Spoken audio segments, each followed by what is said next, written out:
support. Curtis Fleming is there on the edge of the area. Fleming for Craig Hignett. Hit it, Higgy. Higgy hits the treble!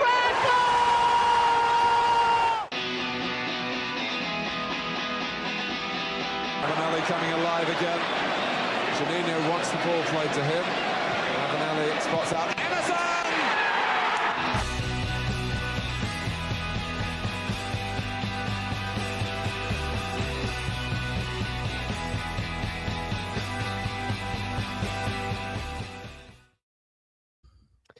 They say football is an art form. And on Sunday, at Loftus Road, Middlesbrough brought the paintbrushes and painted another masterpiece in the gallery of Kim Hellberg. 4 goals, complete control, and if Bob Ross was watching, he'd probably call them a few little happy passes along as Boro swept QPR aside 4-0 in West London. I'm joined by Boro fan Dana Malt and Matt to critique a club record-breaking 3 wins in the capital. Right then, how good was that? It was all right, wasn't it?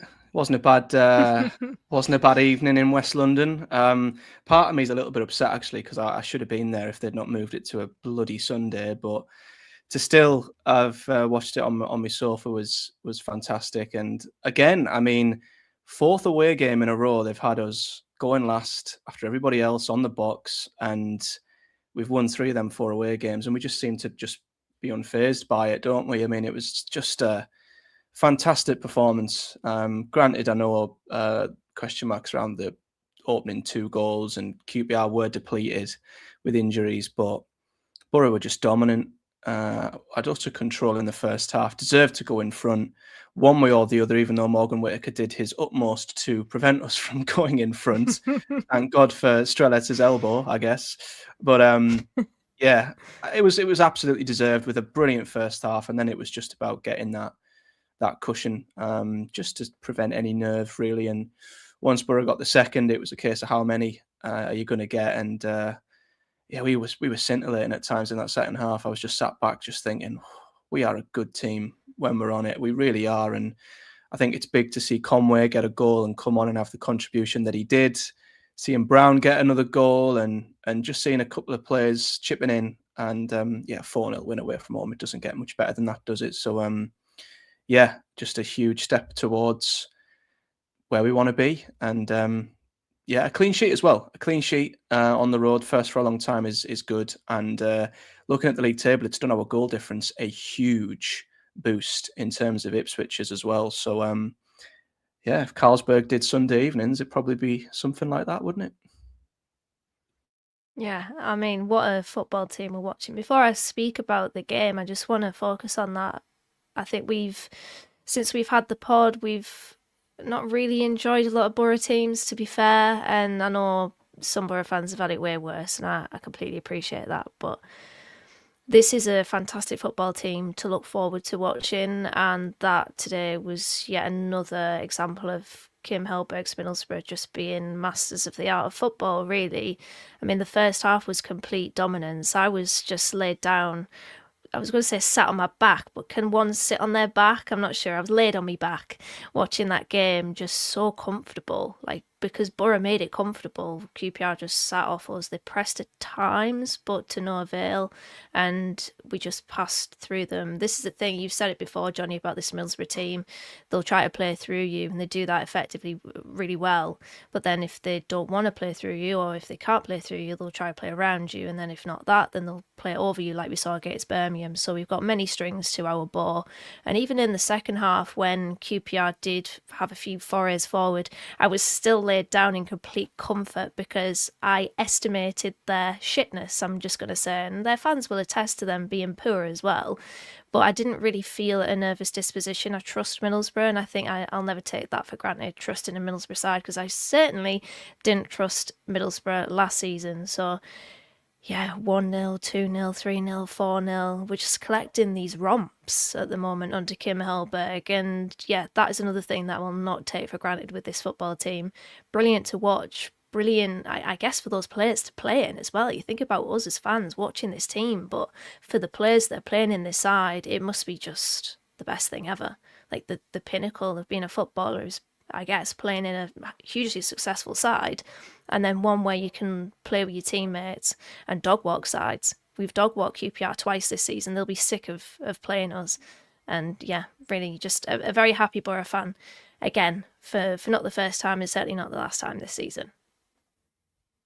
Yeah, and I'll round things off there. I don't think there's one Boro fan that doesn't like how we play right now. And I think it's completely just dominance, ruthless, convincing from start to finish. And everything about the performance against QPR was as of ease, really. I thought it was probably the easiest 4-0s that you can have in the Championship this season. I thought QPR were really poor. I don't think they knew when to press, when not to press, who to mark, not to mark. Middlesbrough can be very confusing in the way they play with all the rotations. But it felt like they just hadn't watched Kim Hellberg's Middlesbrough before. And yes, they do have a number of injuries, but it really did show in terms of the gulf of class. And yes, all teams come out in the second half with a bit of ambition. We'll try and, get the fans back on side. One goal might turn into two. The conversations from Julian Stefan, or Doctor Who, as I called him in our group chat, 'cause I feel like he really reminded me of a doctor did. I've never seen, or like Doctor Doofenshmirtz Smith from don't know why, it just really reminded me of them. But he would have definitely said in that halftime, try and get something, get the fans on board. We'll turn the game around. And this team, they've shown time and time again, there's a goal, they'll concede a goal. And yes, they did get one or two chances. Good block from Hayden as well. But then as soon as we got that second, you just knew it could be 3, 4, 5, and even 6. And that block from Hayden, by the way, can we focus on that for a split second? Because I saw it was Isaac Hayden, I think it was, just he makes a run off Morris, who's unfortunately, it was kind of the blot on what was otherwise a really, really, really good game from Hayden Morris, and I'm sure we'll get onto him later, but he ball watches, and Hayden makes a run off him, and then he gets into space. I'm just thinking, for God's sake, someone block that pass in lane, or block that pass. And we didn't block the pass, but Ayling blocked the shot, and it was a huge moment in the game because I think it was 1-0 at that point. If they get that goal, gives them the momentum, and they didn't. So that was a really huge intervention from Ayling, who has definitely responded to the criticisms that he got in one of the recent home games, where he was admittedly poor, and will probably say that himself, but bounce back ability says a lot about the mentality of these players in this team. Yeah, I quickly want to just touch on the defence, because, Matt, there was a change in defence today, and up front with Tommy Conway going to the bench and Strelic playing in the middle. Appreciate he wasn't the change, but he came in for that. But Ayling and Fry as centre halves, Melander on the bench. Were you a little bit surprised to see that change? Yeah, I was. I mean, I get the thinking, I guess, with Hellberg, and that we've got a 3-game week coming up, and I mentioned it on the last podcast. I think we need to utilise our squad to the best of our ability, and we've got sort of 14 or 15 really good players. So it's important, I think, that we can rotate when we can. And I think you said it as well, Jonny, to be fair. We are at risk of running Conway into the ground if he plays 90 minutes every game, every week, just with the sheer effort he puts in. I can't recall if he did pick up a niggle or not against Birmingham, but yeah, I think resting him and rotating when you can makes sense when you've got a couple of games coming up throughout the week. And it's good to see that we weren't impacted by that, because one of my, not skepticisms, but when I look at our squad and I look at the other sides in and around us, I don't think we've got the strongest squad. So the ability to rotate it and see other players come in and play their part is really good to see. And I guess it's the same with Melander. He's played every single game, I think, has he not, since he's came in? So whether it's just managing his minutes as well, I know he's had a shaky performance or two in the last couple of games. So either way, I was surprised, but when Strelec leads the line pretty well, gets another goal one way or another, I thought played well. And obviously for the half an hour he was on the pitch, Dale Fry was excellent again. So they're not bad players to come in, and yeah, they did their job really well. So surprised, but it's good to see us using the squad, and they're not being too much of a drop-off when them players aren't in the team. Yeah, and it's good to not have that drop-off. But speaking of players dropping onto the floor, then a great segue. Dale Fry going off Dropped again. Dropped off. Literally. And, quite literally dropped off. It's difficult, I think, to have that conversation. We did get a question from Lee to say, is any news on Fry's injuries being outstanding? Will be a big loss for the final 10 games. We do have the cover. We do know it was a precaution that he was taken off, but just the same go off again. We're just a little bit gutted because he has been majestic over the last couple of weeks. Yeah, he has. His contributions when he's come into the team have been really impressive. He's such a good defender. And I think that we can forget that in the modern age of the ball-playing defender, but Dale Fry does his job really, really well and has done in the cameos that he's had and the starts that he's had of late. I think it was a hamstring injury, they said on Sky Sports, so he just felt his hamstring, and it's good that Boro took him off as a precaution because he will no doubt be a really big player, really big important part of Boro's defence in the last few games of the season, in the run-in, the final stretch. He's good. But yeah, what was mentioned there, we do have the cover. You know, bringing on Malanda for Fry is fantastic, isn't it? I mean, you don't get weakened from that. So I hope that it's nothing serious with Dale Fry. It's a huge shame, isn't it? He's definitely injury prone. We could absolutely say that now, which is just a shame, hugely unfortunate. But yeah, glad that we took him off as a precaution because we'll need him, for sure, we'll need him. And if there's one thing that I know of Dale Fry is that he puts his bollock on the line for the Boro. And yeah, he's just Does a he? fantastic defender. Does he? Quite literally, yeah. Oh dear. Well, there's no recovery from that. Dana, to be honest, there's no recovery from putting his bollock on the It's line. fine. I don't want to recover from that. I feel like that was the best way of describing Dale Fry. I was going to say put his hamstring on the line, but you know, we'll digress. I don't really know where to take it after that. To be honest, I don't really know where to take it. What if against Wrexham he actually blocks a shot in the 90th minute with, you know, his bollock, and that's what gets us promoted. And then he actually has put his bollock on the line and gets us up. Well, that's long-term storytelling. You know, that's what brings it all to a close. And you know, it will right be in on the script. Right in the Right in the script. script. Be on Disney Plus. You know, So Triple H booking. Yeah, you know, it's all coming together. Really, you know, who needs writers these days? But I'll move on because I want to chat about Boro's first goal because David Strelic scored somehow. It was from Whittaker's shot. Firstly, how on earth did Whittaker miss twice in front of that? But secondly, you just can't give David Strelic that amount of room in the box because he'll punish you in those moments. You know, to bring out my Don Goodman in me there, you just can't give him that amount of room. But look, it's one of those things, Dan. I think with Boro going ahead, they've never dropped a point when they do score first. I think it's an absolutely amazing achievement, isn't it? Yeah, I think it's 18 games now. We've taken the lead in 18 games. We've won.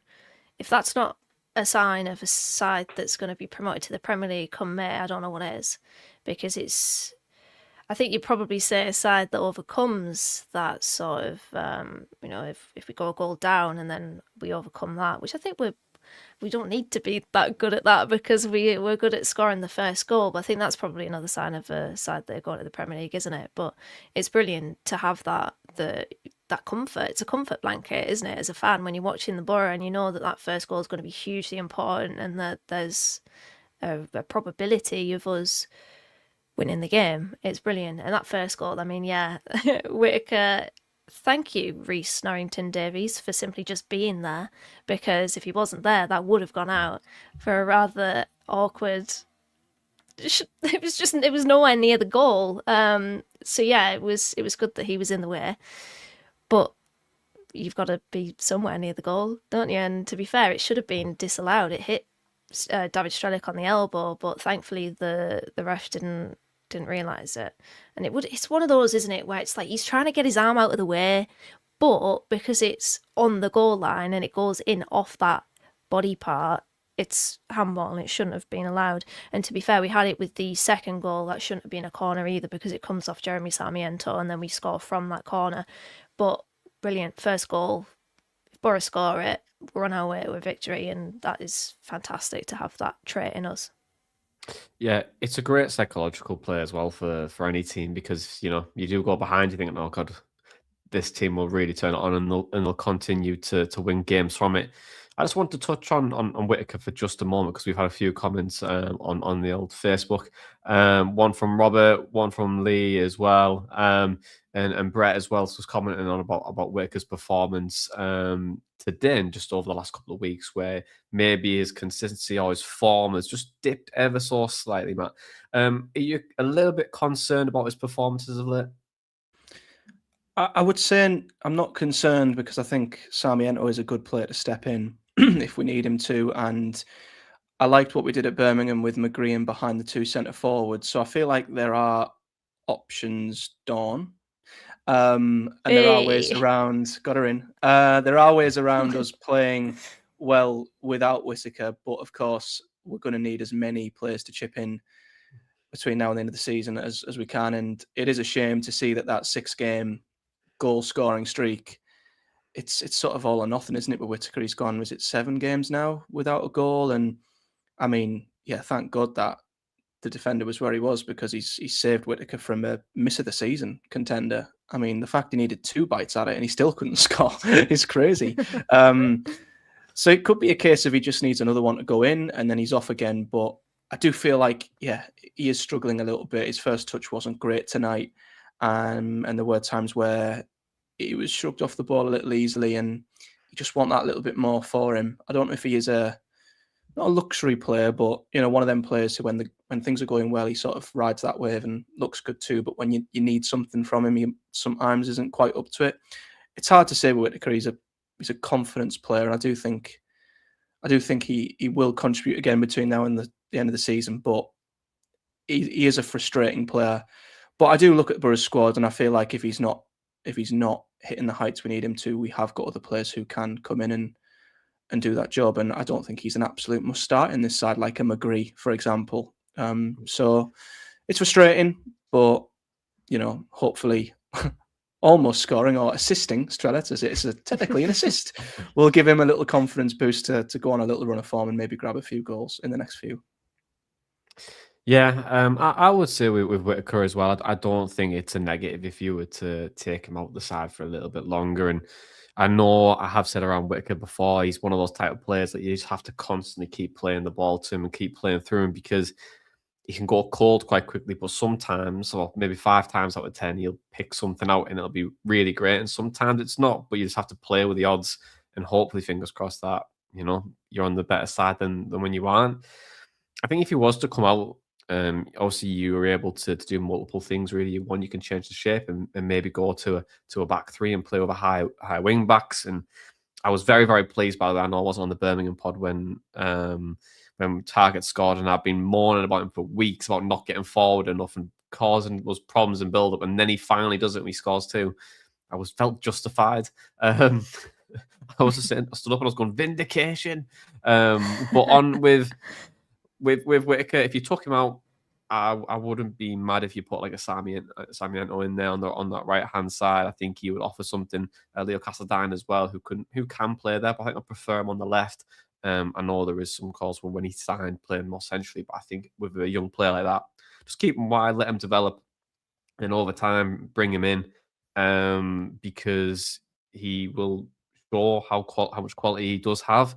I mean, he'll have a much better understanding of the roles as well. But yeah, I think there is like merit for taking him out. I don't necessarily think it's a bad thing if you did. But also, if you really wanted to and you wanted to keep David Strelic up top and you want to play one striker, you could probably put a Conway there. And I think Conway, as I've mentioned probably multiple times on this podcast, I think I would prefer him on the right hand side, get crashing the box versus just pressing all the time. But who cares? I just do a podcast and, you know. Can I just say something about Boro's squad? Sure. Yeah. I think everybody in it, including periphery players like Soncha Hansen and Alex Gilbert, I know Gilbert came on today and Hansen didn't, and then Caddy Sen as well, unused sub. they can all make an impact from now until the end of the season. This is the squad that we have. And given the rich technical quality within this Middlesbrough side and the way that Kim Hellberg's philosophy is, no matter what the formation he is, he said it in one of the previous press conferences that we'll play with a 3, we'll play with a 4. The philosophy still is the same, the concepts are still the same. There are a lot of technically gifted or more players that lean more technically in this Middlesbrough side. They can all make a difference from now until the end of the season, and I'm sure that Whittaker will. And he had a bit of a strange game tonight, I think. As Matt said, a few of his touches were a bit off, and he broke down a few of Boro's good moves. But he will definitely have better games ahead, for sure. He's a streaky player, he's a confidence player. I think Matt hit the nail on the head when he was in that goal glut, really, where he had those 6 goals in a row, in succession, sorry. It's tapping into his confidence. He's a player that needs to feel valued and needs to feel important, and I'm sure he will get back onto the trail of good form, because he has gone off the boil a little bit, but I've no doubt that he'll contribute positively from now until the end of the season, for sure. 100%. And just before I move on to Hayden Hackney, I just remind you that we are live tonight. We are live across YouTube and on Facebook, and we'll be coming to podcast questions very, very shortly. But I just wanted to touch on one question because it was during the game. And Liv, Matt, just downstairs, Matt, just downstairs, says, do you think we missed Conway in the first half? It'd be a bit harsh for me to say, Matt, you have to answer this question, given that Liv is literally downstairs. So me and Dee will take this one, unless you want to go and tell her, Matt, make a coffee or something. And come back. Give me a minute. But then I don't think we missed Tommy Conway in the first half, to be honest. I thought David Strelic was good up front. I think his centralised position was really strong. His runs were really good. Fantastic finish for his goal, you know. Best goal he'll ever score. You just can't give him that amount of room, I'm telling you. You just can't give him that amount of room. But do you think Boro missed Conway in the first half? No, I don't think we did. I think if we'd have missed Conway, we'd have missed somebody to make those runs. And you said, I think that David Strelic was making those runs, picked out a few times. And also the press against the ball, press off the ball, sorry, is something that Conway's really good at. And they didn't really have the ball. So, yeah, we had complete possessional dominance in the first half. And I don't think we missed him. We were performing quite comfortably without him. And just to mention that, actually, because there were a few Boro fans a bit tetchy maybe before kickoff that Kim Hellberg had made those changes, that Conway was rotated and so was Malander, but it paid dividends in the end, didn't it? It didn't really affect Boro's performance, and I think that shows that maybe sometimes when we're a bit down on Boro's squad, they can prove us wrong, that actually we've got some quality players on the bench there that can come in instead and play, and we can tweak it, and we can have a 3-man midfield, we could have a 2-man midfield. I think everyone in this squad has bought into Kim Hellberg's way, and massive credit for that, by the way, because they had their manager walk out on them 14 league games in. Rob Edwards went to Wolves and they've just flown since. So I'm not going to say thank you to Rob Edwards. I'm going to say thank you to Kim Hellberg for coming in and just, making Boro ascend, because this is the Hellberg way, and as the title of the podcast is, and it's really rather good, isn't it? Yeah, I was going to say as well, I don't think we missed him either, but what a great impact he made off the bench, Conway. I mean, he won his first penalty in what feels like a decade. I mean, how many times has he had challenges like that where you just see him go down in the box and you think, he's not going to blow, is he? And then the referee points to the spot and you go, oh. But the run that he made was fantastic, and the ball from Morris was really good. And his penalty was just too strong for the left wrist of the goalkeeper, whose name escapes me. But yeah, fair play to Tommy Conway. You know, he didn't start, but he made a brilliant impact in the 20 minutes he had. So that was good to see. Yeah, he's played against QPR 4 times in a Boro shirt now and scored in each of those 4 games. So, yeah. Oh my God, is he our version of Jonathan Stead? Like, he's their Emil Reese. Yes. He's the Emil Reese. Oh my God, I don't think we've had many of those from a Boro standpoint. But honest to God, there was just some cult players, you know, that have a good record against Middlesbrough. And finally, we have someone that does the same for someone else. Did not know that. Then I did not know that, so that's fun. That's a great bit of Boro knowledge. I just want to touch on Hayden Hackney actually, because his finish for the third goal was just mesmerizing. You know, an absolute wonderful whip into the bottom corner. And guys, I just wanted to just create some space for Hackney really, and just say what a great talent, wonderful footballer to watch.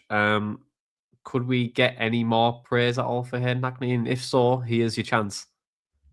Yeah, I think he's the best player in the Championship, and if you disagree, then I think your eyes are up your ass or glued on backwards. I think he's fantastic. Unless you think Randy McGree is the best player in the Championship, then I'll give you that.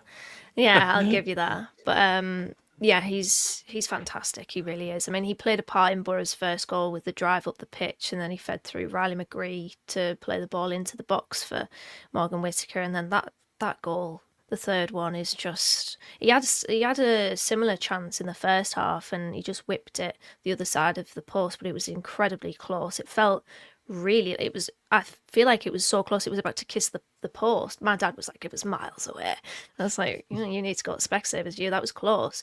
And so the fact that he put it in the back of the net, just curled it hit off the post and at the back of the net in the second half, was just a testament to his quality, an example of his quality really. Just a fantastic footballer. So glad that we have him still in our books. The drive, the creativity, he's a hugely influential player, and that was a huge moment of quality from him. Unbelievable footballer, and yeah, there's not much more I can say about him that I haven't already said. I just think he's delightful, and he's from Redcar, and so he's obviously the best footballer in the Championship just because of that. Well, do you want to keep, Matt, unless you've got anything to say? I was going to say, if you want to hold it, I'll take us to the praising place, and you can praise as much as you want. Yeah, go for it, because I'm trying to think of superlatives to describe him, and I can't think of any because he just exceeds them all. So yeah, do that.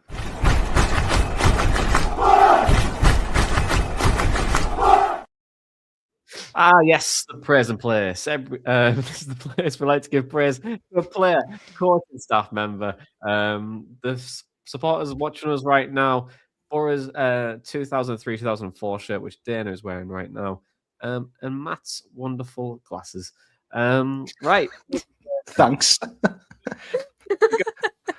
I was really struggling. I normally have them in my brain, and my brain just went, nah, not today, mate. Better than Dana's glasses. Yeah, oh, well, there we go. So praise this time. Matt, who's in your praise and place this week? Well, Hayden Hackney's in there. If you're surprised to hear, didn't lead into that or anything. He's just incredible, isn't he? I keep thinking back to the Ipswich transfer saga and how differently things may have been, and just what it could mean if he leads his hometown team to promotion after staying around as well. He's on the brink of becoming a Boro legend. Am I over-egging that with how he's performing and the fact he stayed and his loyalty and what he could achieve? He's just a phenomenal footballer, and he was fantastic tonight. And yeah, I think you could give praise across the board, to be honest. I thought defensively we were really solid. Bryn made some decent saves when he was called upon. I think they were just solid performances across the board that you could give praise to most players, but Hayden Hackney just seems to just ascend everybody else. So I'd give praise to everybody, but Hayden Hackney is just above everybody else. So yeah, praise for everyone, but Hayden Hackney just is the king of the praising place for me. Sponsored by Hayden Hackney. Norman says, what about Castledine? It probably wasn't around. It probably wasn't about praise and place for Castledine, but I do want to give him some praise. I thought he was really good when he came on today, actually. I thought he showed what we can unlock when Riley McGree is injured. And I think we have missed him over the last couple of games, just to have that different dimension, someone who can really run at defences, and someone who can even drop into that midfield space as well, as and when we needed to. I also want to shout out Aidan Morris as well. I thought Aidan Morris was probably the best player on the pitch today, to be honest. I think he covered everything. And I really loved his press conferences, as post-match press conference after the game today, because if you haven't watched it, by the way, I do recommend you go and listen to it, because he talks a lot around how Kim Hellberg is adding to his game each and every one. He gives him new things to think about at all times. It's all about that growth mindset and how all the players love playing for Kim Hellberg because of everything that he brings. And so still listen to this and keep watching. But I mean, just afterwards, because we'll jump off in about 20 minutes, go and watch it. It's really, really good. And then, yeah, I think for me, they're probably my two who I thought would just excellent today. I always praise Riley McGree. I feel like his performances are just becoming the norm now and how influential he is. And I do, since I didn't do it earlier in the week, I would probably say, yeah, Matt Target for your 2 goals earlier in the week, and your shithousery in the week as well, which we can't put live views to say go Shithouse Island because I will get copyrighted and the podcast will get taken off. Yeah, unfortunately. But also, Liv just said for Johnny's yellow flower as well, I am wearing a Mercury flower. And they do a lot of really good work for a hospice as well. So yeah, do donate for them because I like donating for them as well. And Dana, for you as well, praise and place. Who is in your praise and place this week? Yeah, I completely agree with Hayden Morris. I think he was incredible this evening. Really, just everywhere, affecting the play positively, defensively, and then also getting Boro at the pitch, and then creatively as well. That through ball that he threaded through to Conway, who then won the penalty, was a really good piece of vision and creativity there from him. And I think sometimes he could be shadowed by Hayden Hackney. And listen, Hayden Hackney is fantastic, isn't he? But Hayden Morris is also fantastic in his own right. We're so blessed to have 2 fantastic midfielders. For me, the best 2 midfielders in the league, the best duo in the league. And I'll never take that for granted. There's so many things in this Middlesbrough side that I'll never take for granted, and that's another one, because I remember the days of George Saville doing nothing with the ball, really. And to be fair, in retrospect, maybe it was just because we didn't have the options around him that were so high on technical quality, like the likes of Hayden Hackney and Hayden Morris do. But yeah, Morris was just everywhere. Really good performance from him, and yeah, really enjoyed watching him. And I also want to shout out Luke Ayling, because again, that block at 1-0 was a hugely important moment in the game, and I think he's been really good the last 2 games in particular, bouncing back from what was a difficult afternoon. I still can't remember who it was against, whether it was Leicester or Oxford, but it was a poor game from him by his own standards, but he was really good. And a point on what you mentioned earlier, Matt, Boro's first away clean sheet in what feels like a long time. It's October the 22nd against Sheffield Wednesday. I said last pod, it's only twice that we've kept a clean sheet on the road this season. It was that game, and then when we beat Millwall in August, and now we've collected a 3rd one, so that's good. It's a bit weird that we haven't kept many clean sheets away from home this season, but that was a really good one today. And yeah, lots of praise for Kim Hellberg as well, because he made the changes and they didn't affect Boro one bit, or negatively affect Boro one bit. So plenty of praise to dish out, I think. What a wonderful team we watched. Just put the whole team in there, really. Put Middlesbrough Football Club in there. Yeah, we should probably stop the praise and place altogether, to be honest, because it's just praise for 45, 50 minutes each week. But yeah, on Kim Hellberg as well, like I know he changed it, quotations in the week, playing the back 3 and wing backs. But really, it doesn't change. Like, honest to God, when you watch Middlesbrough play, the setup is still the same. Numerical advantages from that 4-2 at the start. You know, it's like moving through the third. It's like sometimes you just play different players in different positions or starting positions, so you can still do the same thing, but just get there a little bit differently, or a little bit quicker. And I think, you know, Boro have the flexibility to do that. They started this season in the back 5, felt comfortable in there. They can play in a 4, which is convincing. But really, when you are watching Middlesbrough, it is that 3-1-4-2, and it all comes together, and it's really, really strong. And, you know, teams are finding it hard to break it down, which is always a blessing. But guys, let's move on to podcast questions.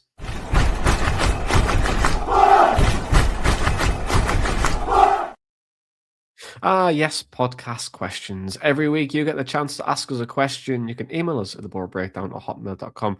You can comment on this post right now, whether you're watching us on Facebook or YouTube, or you can find an owl or a cat or a dog or somewhere and put something in its mouth and run to us, and it'll find a way to get to us somewhere, somehow. These get worse every week.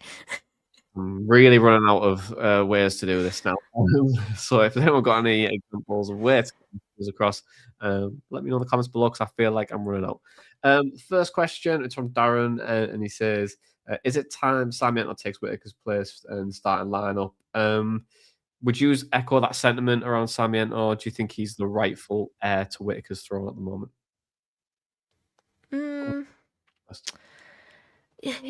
I guess. I mean, I'm not really. I don't really have much of an opinion either way. To be fair, I think, as I said, any player that comes into the side can make an impact, and that goes for Whittaker as well. Yes, it was a difficult game for him today at times.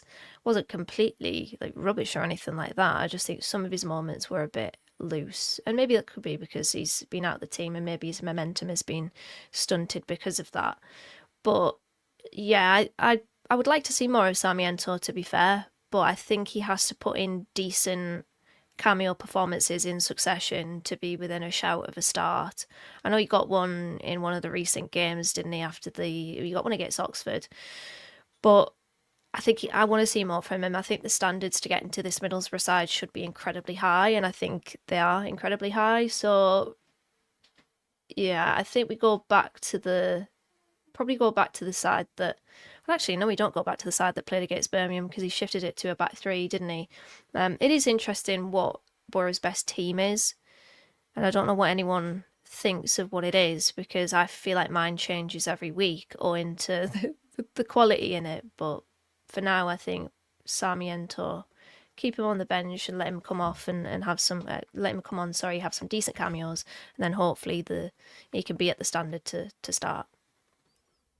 Yeah, he clearly rates Whittaker, doesn't he? And I think, as you always say, Jonny, I do think if you play through him enough, I think he will produce. And there's every chance Whittaker gets a brace against Charlton in midweek. Like, there's every chance if he's fed through in that little channel down the right-hand side, he cuts it onto his left and he puts one in the bottom corner. And, then he's on another run again.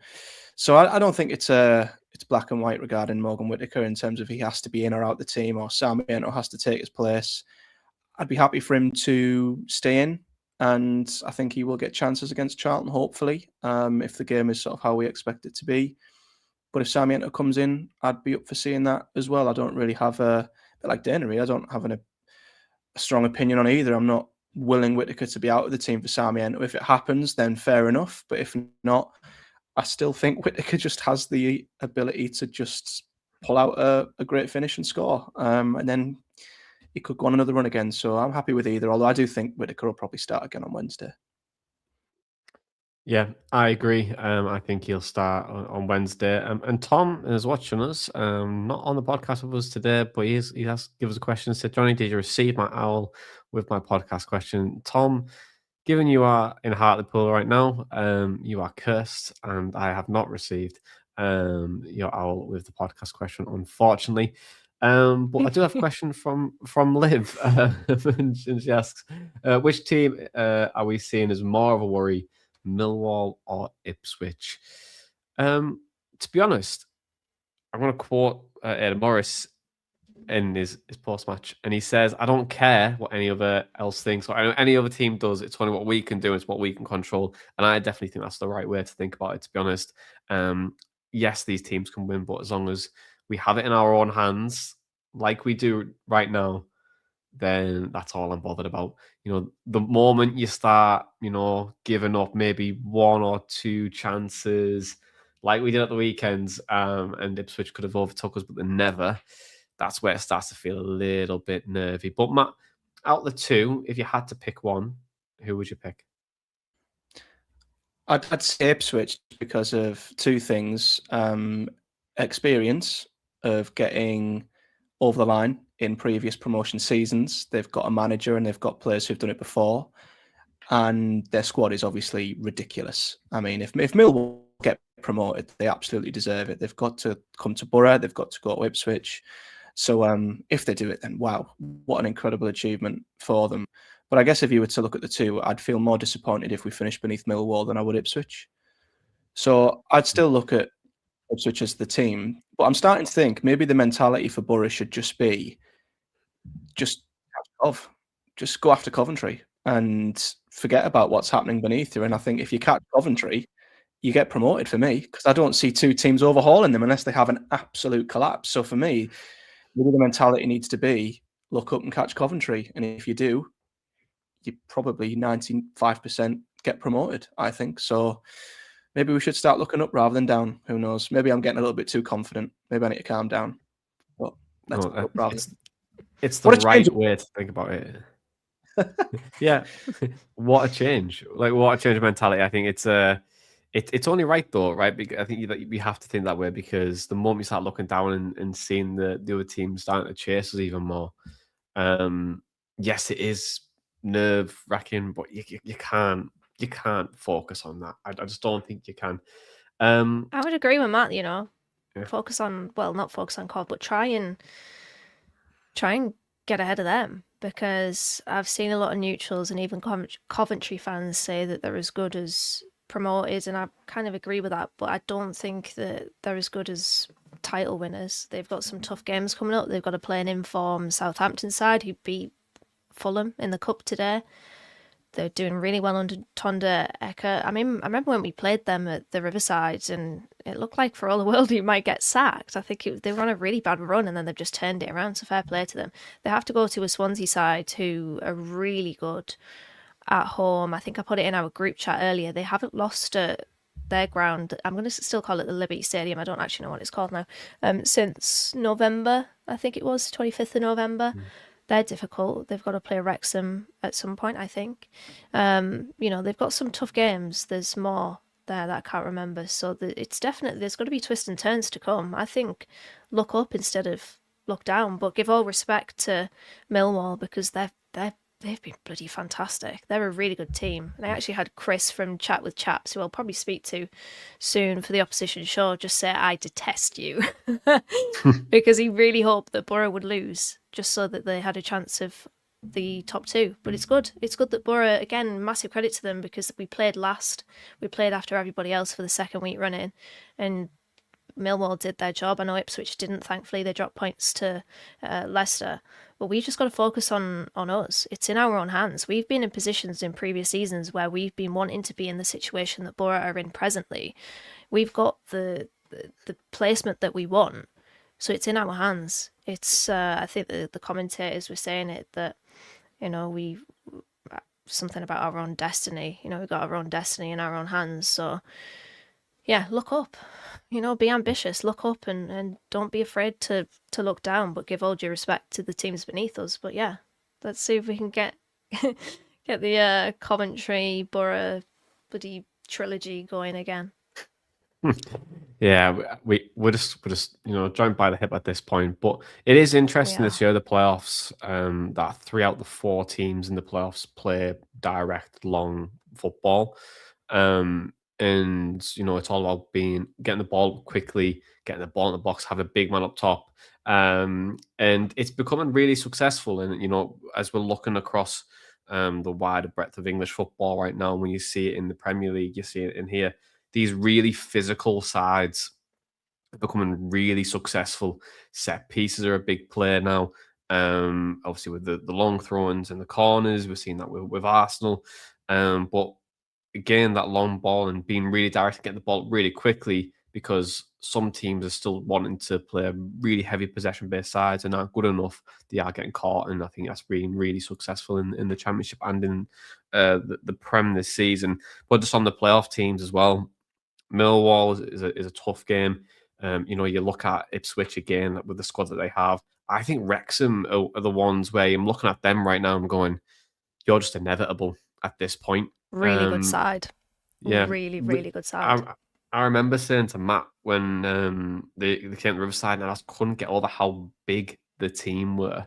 Like, they were huge, they were giants. And I was like, Jesus, it's going to be a tough game. And then when I've been on the Sportsman a few times this season, just been saying that, every time that they play, I'm just like, I think they're probably going to get a result at some point. So for me, it could be whoever finishes third and the player is it. I don't think they'll play Wrexham. I think Wrexham will probably finish fifth.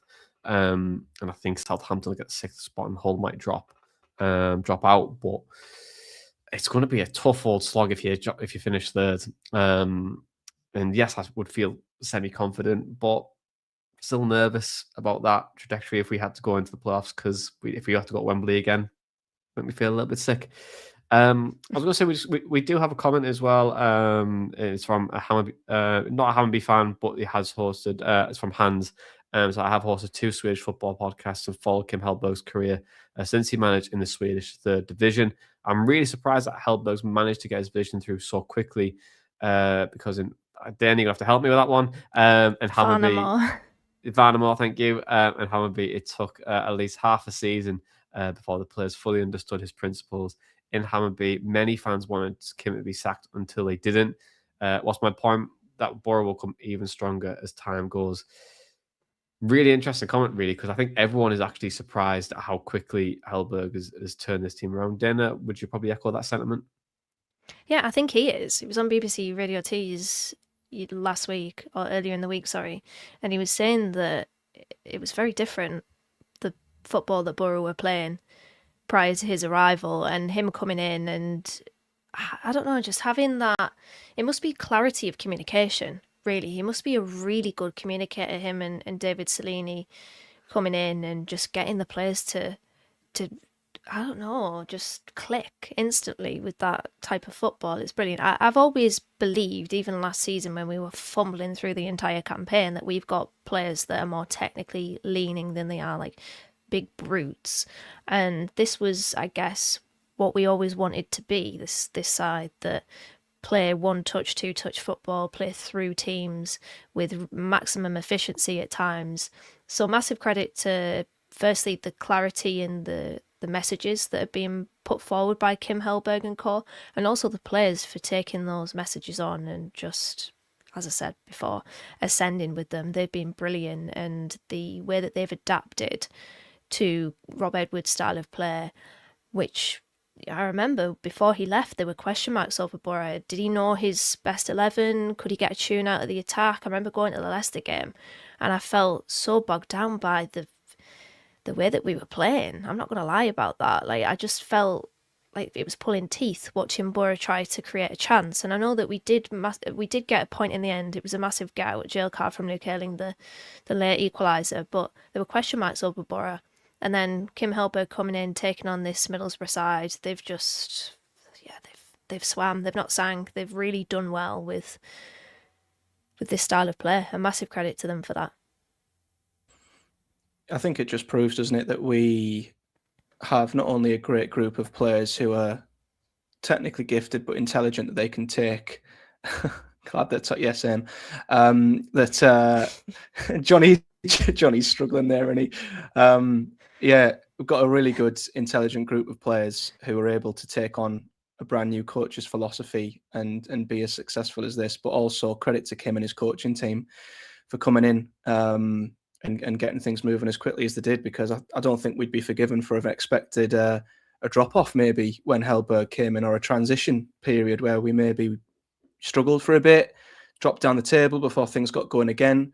But not only has he improved us in every single attacking metric, we're just as good defensively. There's been no drop-off whatsoever, which you'd maybe expect, with the balance between improving the attack, maybe you get weaker at the back.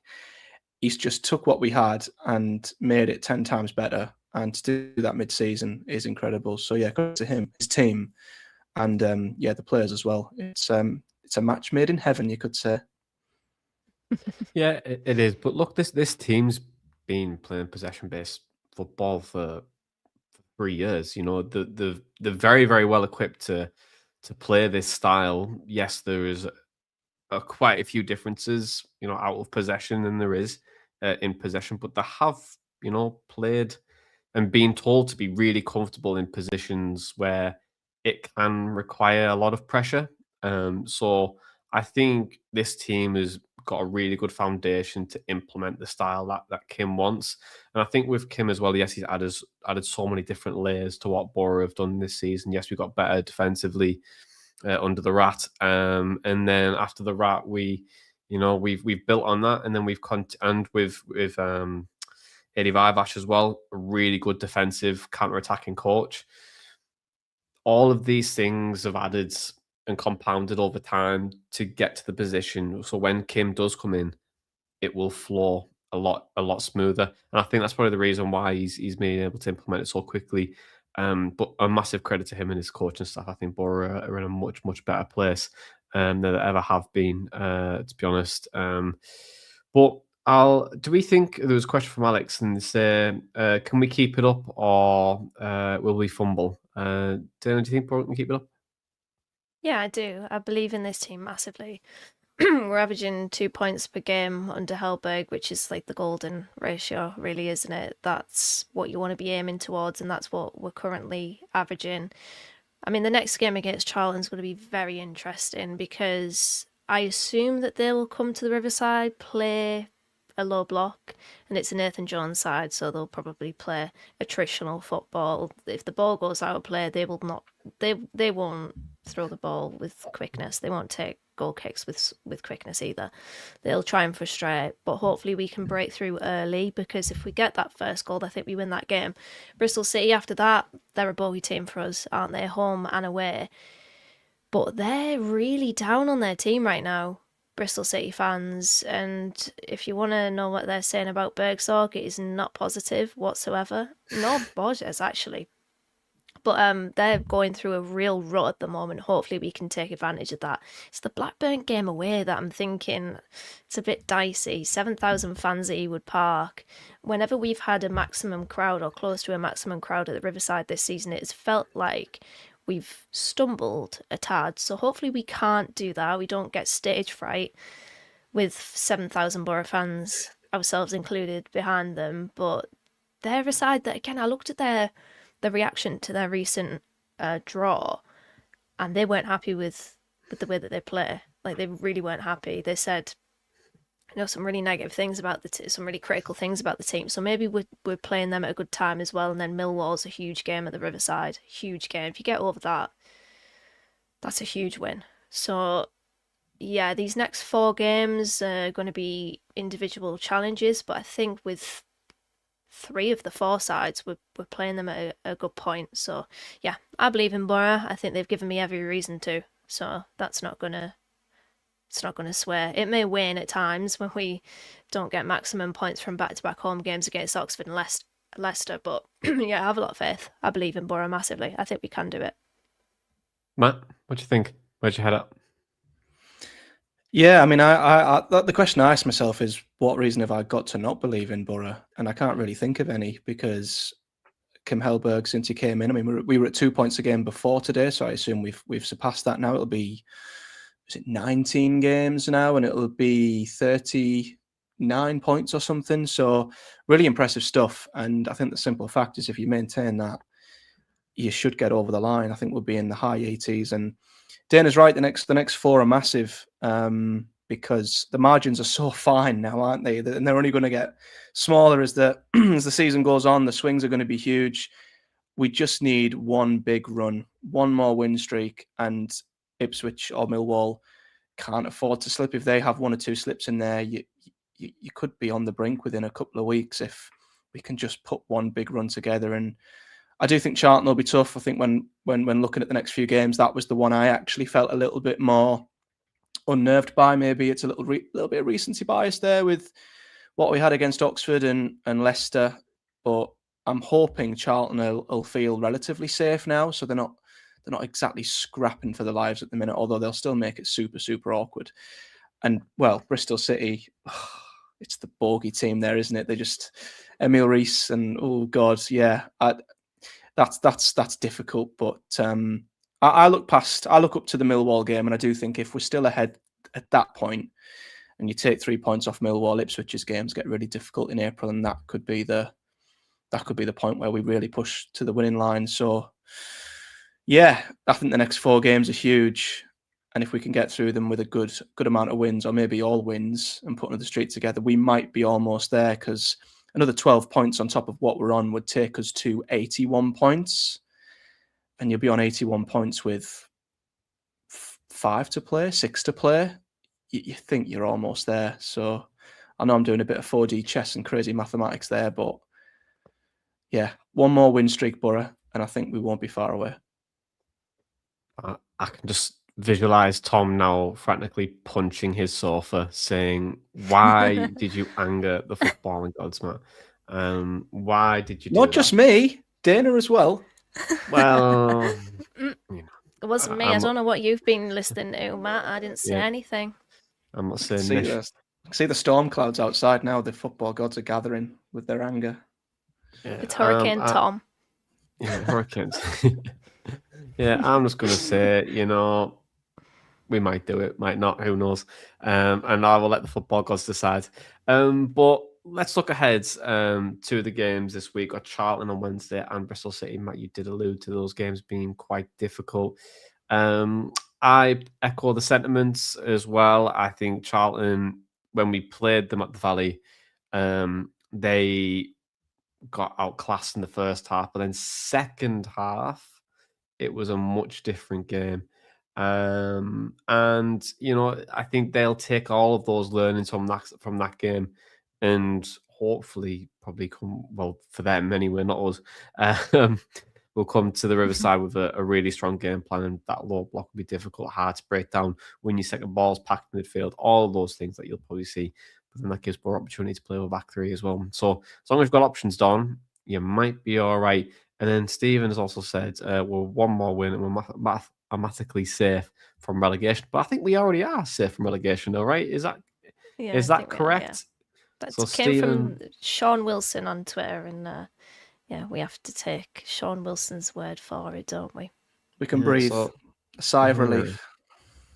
So I was going to say, Stephen, so you can crack open a cold one tonight, whether it's alcoholic or not. And up the bar. And we are safe for another season. And also, Leslie has said, here's one for you: Ipswich versus Saints be postponed because the Saints in the FA Cup might go good for us. Matt, you were saying this in our group chat as well. It looks like there's 2 or what were the dates that Ipswich would have to play? Yeah, I'd be intrigued to know what you guys think on this, because there's a lot of it depending on what Norwich did in the FA Cup today, because if Norwich had gone through as well, that would have opened up Pompey to be available on Good Friday, so they could have done the Pompey-Ipswich game on Good Friday, but Norwich got knocked out by Leeds. So Pompey-Norwich will be going ahead on Good Friday, meaning Ipswich will have 2 games in hand again on us after Good Friday.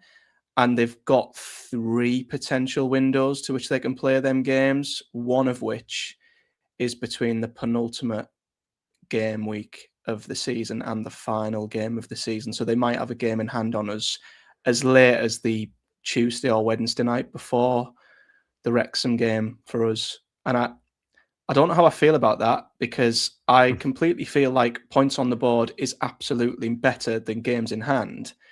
But I don't know about you two. I just don't like Ipswich having a game in hand that late in the season. I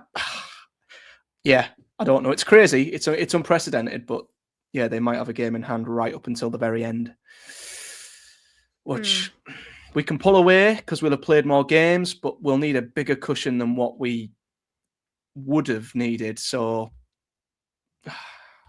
what do you think? What do you guys think about that? I'm fine with it. I'm not bothered whatsoever. I think we're in control of our own destiny. And if there's one thing that I just have with Boro this season, it's trust. So, yeah, it kind of can throw a bit of a spanner into the works, but many other things will from now until the end of the season. So I think Boro will be okay. I echo that sentiment. And I want to move on to predictions, because I feel like the more I comment on Ipswich and Millwall, the more that I anger the gods. So I'm not going to say anything. But prediction time for this week, guys. How are we feeling? Dana, what's going to be your prediction for Wednesday and your prediction for Saturday? For Wednesday, I'm going to say, I'm still waiting for like that for-sure moment from our promotion season when he scored right at the end against Reading and it was completely nuts. I'm going to go 2-1 and that Boro will have that moment on Wednesday night. And then against Bristol City, I think 2-0 Boro. So back-to-back victories I'm going for. And for you, Matt, what are you going to go for? Well, I was thinking before this game that we might draw against Charlton and beat Bristol City, but after tonight, sod it, we're going to win both. Don't care, up the ticks. So I'm going to go. I'm going to go with a 1-0 win on Wednesday. I like Dana. I think it's going to be 0-0 all the way, and something's going to drop for a second half, and it'll be a big victory. And yeah, Bristol City, they're not quite on the beach yet, but I think they're pretty close, and they're pretty down on the team, aren't they? So also they've got a long way to get up here. 12:30 kickoff as well. Once again, Sky just not giving a hoot about away fans, and I think we'll win that 2-1 because you've got to give Emil Rees his usual goal against us, haven't you? So 1-0 and 2-1. I forgot about that. Yeah, I forgot about that. Thanks, Matt. Thanks for reminding me. You're going to be banned from this podcast from after today. But I'll say I'm going to go 2 wins as well. I think we'll definitely do it. I think we'll scrape a 1-0 against Charlton, and I think we might just beat Bristol City 3-1. Feeling confident about that one. But guys, thank you very much for joining me. And to the listeners and the viewers, thank you very much for engaging with us and watching us live. But that's all from us tonight, a Sunday afternoon in West London that ended with Middlesbrough painting another masterpiece in the gallery of Kim Hellberg. 4 goals, 3 points, and another big step forward in the promotion race. Well, thanks to Dana and Matt, of course, for joining me, and to you, the listeners, for listening to us. But for right now, this has been the Boro Breakdown Podcast, and that was our Boro Matchday Chatter in the pod. Up the Boro.